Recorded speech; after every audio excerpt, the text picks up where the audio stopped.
بسم الله الرحمن الرحيم. والنازعات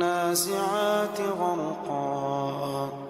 والناشطات نشطا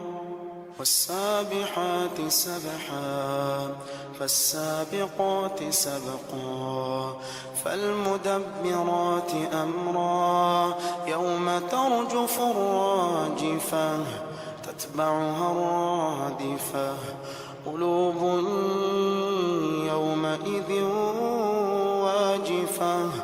أبصارها خاشعة يقولون أئنا لمردودون في الحافرة أئذا كنا عظاما نخرة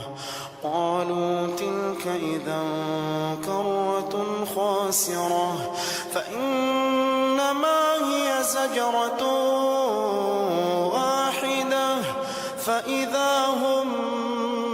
بالساهرة هل أتاك حديث موسى إذ ناداه ربه بالوادي المقدس طوى اذهب إلى فرعون إنه طغى فقل هل لك إلى أن تزكى وأهديك إلى ربك فتخشى فأراه الآية الكبرى فكذب وعصى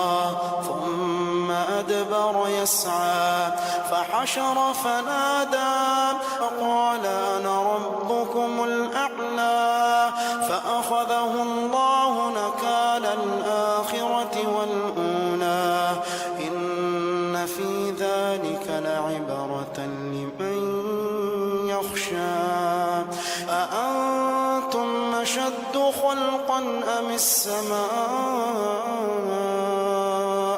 بناها رفع سمكها فسواها وأغطش ليلها وأخرج ضحاها والأرض بعد ذلك دحاها أخرج منها ماءها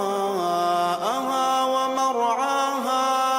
والجبال أرساها متاعا لكم ولأنعامكم فإذا جاءت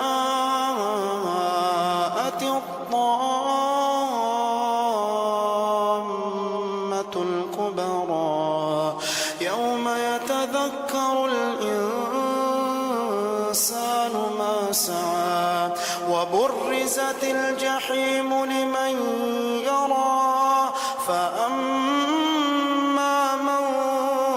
طغى وآثر الحياة الدنيا فإن الجحيم هي المأوى وأما من خاف مقام ربه ونهى النفس عن الهوى فإن الجنة هي المأوى يسألونك عن الساعة أيان مرساها فيما أنت من ذكراها إلى ربك منتهاها إنما أنت منذر من يخشاها كأنهم يوم يرونها لم يلبثوا إلا عشية أو ضحاها.